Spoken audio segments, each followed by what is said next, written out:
ಎಷ್ಟೋ ಸರ್ತಿ ನಾವು ಅಂದ್ಕೊಂಡಿರ್ತೀವಿ, ನನ್ನನ್ನು ಎಷ್ಟು ಜನ ಇಷ್ಟಪಡ್ತಾರೆ, ನಾನು ಇಲ್ಲದೆ ಇದ್ದರೆ ನನ್ನ ಹೆಂಡತಿ, ಮಕ್ಕಳು, ತಂದೆ ತಾಯಿಗಳ ಗತಿ ಏನು, ಅವರೆಲ್ಲ ನನ್ನಲ್ಲೇ ಪ್ರಾಣ ಇಟ್ಕೊಂಡಿದ್ದಾರೆ, ನಾನು ಇಲ್ಲದೆ ಇದ್ದರೆ ಅವ್ರು ಬದುಕೋದಿಲ್ಲ. ಹೀಗೆ ಈ ನಂಬಿಕೆಯಿಂದಾನೇ ನಮ್ಮ ಜೀವನದ ಹೋರಾಟ ನಡೀತಾ ಇರುತ್ತೆ. ಆದರೆ ಅದರ ಸತ್ಯನೇ ಬೇರೆ. ಒಂದು ಸಲ ಒಬ್ಬ ಗುರು ಮತ್ತು ಶಿಷ್ಯನ ನಡುವೆ ಒಂದು ವಾಗ್ವಾದ ನಡೀತು. ಗುರು ಶಿಷ್ಯನಿಗೆ ಜಗತ್ತು ಕೇವಲ ಒಂದು ಥರದ ಭ್ರಮೆ, ದೇವರೊಬ್ಬರನ್ನ ಬಿಟ್ಟು ನಿನ್ನನ್ನು ನಿಜವಾಗಿ ಪ್ರೀತಿಸೋರು ಯಾರೂ ಇಲ್ಲಪ್ಪ ಅಂತ ಶಿಷ್ಯನಿಗೆ ಹೇಳ್ದ. ಶಿಷ್ಯನ ವಾದ ಇದು. ನಿಮಗೆ ಗೊತ್ತಿಲ್ಲ ಬಿಡಿ, ನನ್ನ ಹೆಂಡತಿ ನಾನು ತುಂಬಾ ಪ್ರೀತಿಸ್ತಾಳೆ. ನಮ್ಮ ತಾಯಿಗೆ ನಾನಿಲ್ಲದೆ ಇದ್ರಂತೂ ಆಗದೇ ಇಲ್ಲ. ನನ್ನ ಮಕ್ಕಳು ಕೂಡ ನನ್ನ ಚೆನ್ನಾಗಿ ಗೌರವಿಸ್ತಾರೆ. ನನ್ನ ವ್ಯಾಪಾರದ ಪರಿಸ್ಥಿತಿ, ನನ್ನ ಹಣಕಾಸು ಎಲ್ಲ ತುಂಬಾ ಚೆನ್ನಾಗಿದೆ.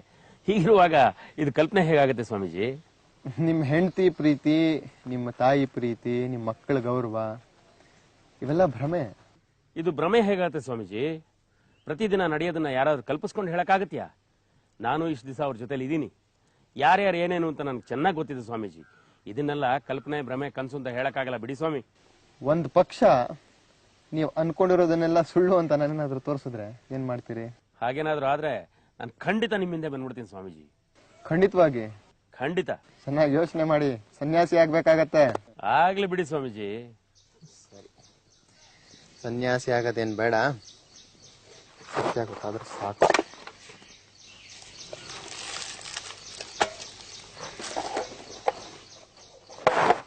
ನೋಡಿ, ಇದನ್ನ ತಗೊಳ್ಳಿ. ಇದನ್ನ ಮನೆಗೆ ಹೋದ್ಮೇಲೆ ತಗೊಂಡ್ರೆ ನೀವು ಸತ್ ಹಾಕಿ ಮಲ್ಕೊಂಡಿರ್ತೀರಿ, ಆದ್ರೆ ಸತ್ತಿರೋದಿಲ್ಲ.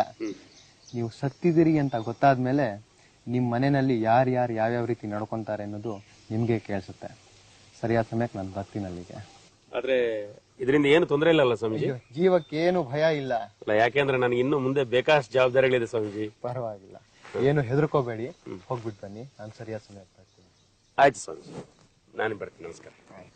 ಗುರು ಕೊಟ್ಟಂಥ ಔಷಧಿಯನ್ನ ತೆಗೆದುಕೊಂಡು ಶಿವಪ್ಪ ಮಲಗಿಕೊಂಡ.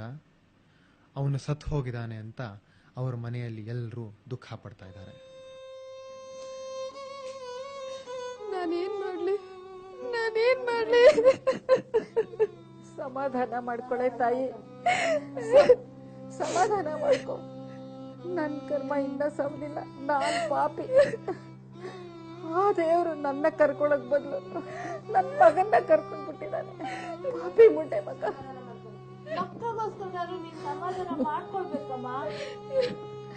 ನೋಡಿಲ್ಲಲ್ತಮ್ಮ,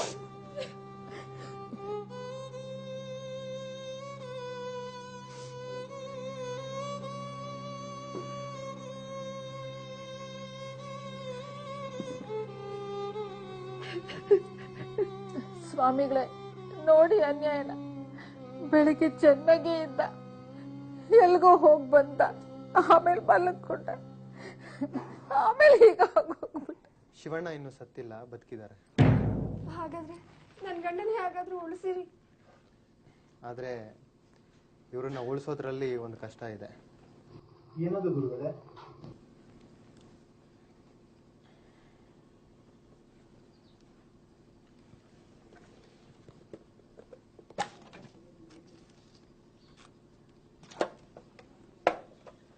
ಇದನ್ನ ನೀರಲ್ಲಿ ಕದಡಿ ಕುಡಿಸಿದ್ರೆ ಇವ್ರು ಬದುಕ್ತಾರೆ. ಅಷ್ಟೇ ತಾನೇ, ಕೊಡಿ, ನಾನ್ ಕುಡಿಸ್ತೀನಿ.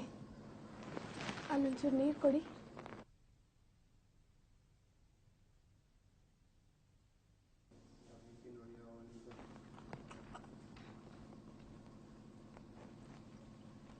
ಆದ್ರೆ ತಾಯಿ, ಇದನ್ನ ಮೊದಲು ಅವ್ರು ಕುಡಿಸೋದಕ್ಕಿಂತ ಮುಂಚೆ ನೀವು ಕುಡಿಬೇಕಾಗತ್ತೆ. ಅಷ್ಟೇ ತಾನೇ, ನಾನ್ ಕುಡಿತೀನಿ. ಆದ್ರೆ ಸ್ವಲ್ಪ ಕಷ್ಟ ಇದೆ. ಇದನ್ನ ಮೊದಲು ನೀವು ಕುಡಿದ್ರೆ ನೀವು ಸಾಯ್ತೀರಿ, ಆಗ ಮಾತ್ರ ಅವ್ರು ಬದುಕ್ತಾರೆ. ಒಂದು ಜೀವ ತಗೊಂಡ್ಮೇಲೆನೆ ಇನ್ನೊಂದು ಜೀವ ಕೊಡೋದು ಈ ಔಷಧಿಯ ಸತ್ವ. ಈಗ ಹೇಳಿ, ಕುಡಿತೀರಾ? ಯಾಕೆ ತಾಯಿ, ನೀವು ಕುಡಿಯೋದಿಲ್ವಾ? ನಿಮ್ಮ ಗಂಡನ ಬದುಕಿಸ್ಬೇಕು ಅಂತ ನಿಮ್ಗೆ ಇಷ್ಟ ಇಲ್ವಾ? ಇಷ್ಟನ ನೀವು ಅವ್ರನ್ನ ಪ್ರೀತಿ ಮಾಡೋದು? ಪ್ರೀತಿ ಇಲ್ಲ ಅಂತ ಯಾರು ಹೇಳಿದ್ದು ಗುರುಗಳೇ? ನಾ ಸತ್ರೆ ನನ್ ಮಕ್ಳನ್ನ ನಮ್ಮತ್ತನೇ ಯಾರು ನೋಡ್ಕೊಂತಾರೆ? ನಿಮ್ ಗಂಡ ಬದುಕ್ತಾರಲ್ಲ, ಅವ್ರು ನೋಡ್ಕೊಂತಾರೆ. ಅವ್ರ ತಾಯಿ, ನಿಮ್ಮ ಮಕ್ಕಳು ಇಬ್ಬರನ್ನೂ. ಅವ್ರು ಬದುಕಿದ್ರೆ ಅವ್ರ ತಾಯಿನ ನೋಡ್ಕೊಂತಾರೆ. ನನ್ನ ಮಕ್ಳ ಗತಿ, ನಾ ಸತ್ ಮೇಲೆ ಇನ್ನೊಂದು ಮದುವೆ ಮಾಡ್ಕೋತಾರೆ. ಆಗ ಬರೋಳು ನನ್ನ ಮಕ್ಳನ್ನ ಚೆನ್ನಾಗಿ ನೋಡ್ಕೋತಾಳ? ಆಗಲ್ಲ ಗುರುಗಳೇ, ನನ್ನ ಕೈಲಿ ಆಗಲ್ಲ. ಶಿವ, ಇದೇ ಸತ್ಯ. ಗುರುಗಳೇ, ಇದನ್ನ ನಮ್ಮ ಅತ್ತೆನೇ ಕುಡಿಲಿ. ಅವ್ರು ಮಾಡೋದಾದ್ರೂ ಏನಿದೆ, ಅವ್ರು ಕುಡಿದು ಅವ್ರ ಮಗನ್ನ ಉಳಿಸ್ಕೊಡ್ಲಿ. ನಿಮ್ಮ ಕೈಲಾಗಲಿಲ್ಲ ತಾನೆ? ಹೋಗ್ಲಿ ತಾಯಿ, ತಗೊಳ್ಳಿ.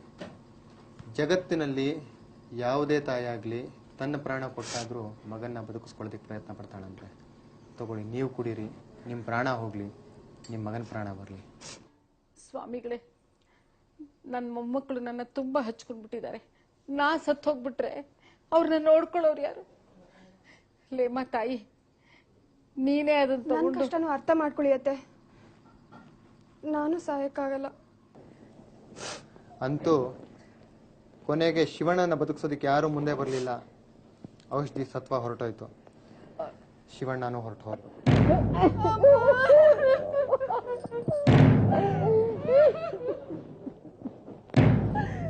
ಬನ್ನಿಪ್ಪ, ಇನ್ನತ್ತು ಪ್ರಯೋಜನ ಇಲ್ಲ, ತಗೊಂಡು ನಡೀರಿ.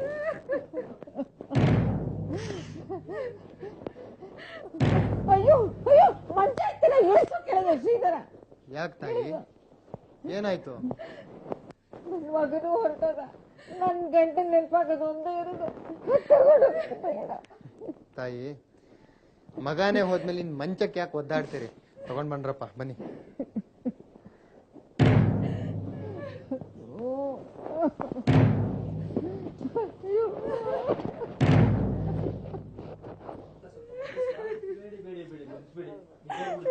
ಸ್ವಾಮೀಜಿ, ಇದನ್ನ ಬಾಗಿಲು ಚಿಕ್ಕದಿರೋದ್ರಿಂದ ಆಚೆ ತಗೊಂಡೋಗ ಆಗ್ತಾ ಇಲ್ಲ ಬುದ್ಧಿ.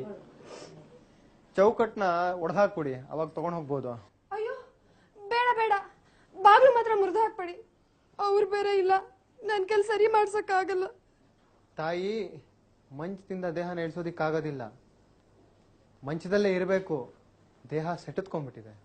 ಮಂಚದಿಂದ ಏನಾದರೂ ದೇಹನ ಹೊರಗೆ ತೆಗಿತೀವಿ ಅಂತ ಹೇಳಿದ್ರೆ ದೇಹದ ಭಾಗಗಳು ಊನ ಆಗ್ಬೋದು. ನಿಮ್ ಗಂಡನ ಕೈಯೋ ಕಾಲೋ ಮುರಿಬೋದು. ಆಗ್ಬೋದಾ? ಏನಾರು ಆಗ್ಲಿ, ಆದ್ರೆ ಬಾಗ್ಲು ಮಾತ್ರ ಮುರಿಬೇಡಿ. ಮಂಚ ಮಾತ್ರ ತಗೊಂಡು ಹೋಗ್ಬೇಡಿಪ್ಪ. ಏನಾದ್ರೂ ಪರವಾಗಿಲ್ವಾ? ಏನಮ್ಮ, ನನಗಿಂತ ನಿನಗೆ ಮಂಚನೇ ಹೆಚ್ಚಾಯ್ತಾ?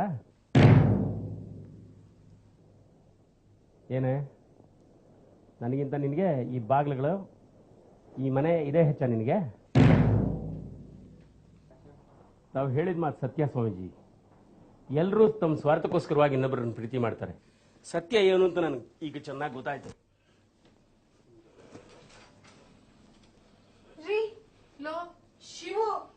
ಶ್ರೀರಾಮಕೃಷ್ಣರು ಹೇಳ್ತಾರೆ, ಜಗತ್ತಿನ ಜನ ಎಲ್ಲಿವರೆಗೆ ತಮ್ಮ ಸ್ವಾರ್ಥವನ್ನ ಈಡೇರಿಸಿಕೊಳ್ಳೋದಿಕ್ಕೆ ಅಡ್ಡಿ ಆಗೋದಿಲ್ವೋ ಅಲ್ಲಿವರೆಗೂ ಸ್ನೇಹಿತರ ತರಾನೇ ಇರ್ತಾರೆ ಅಂತ. ಸಾಧಕ ಅಂತ ಅನ್ನಿಸ್ಕೊಂಡವನು ತನ್ನ ಜೀವನದ ಘಟನೆಗಳನ್ನು ಸರಿಯಾಗಿ ವಿಶ್ಲೇಷಣೆ ಮಾಡಿ, ದೇವರು ಮಾತ್ರ ನನ್ನ ಸ್ವಂತವನು, ನಿಜವಾಗಿ ನನ್ನನ್ನು ಪ್ರೀತಿಸೋನು ಅಂದ್ರೆ ಅವನು ಒಬ್ಬನೇ ಅಂತ ಅರ್ಥ ಮಾಡ್ಕೊಳ್ತಾನೆ.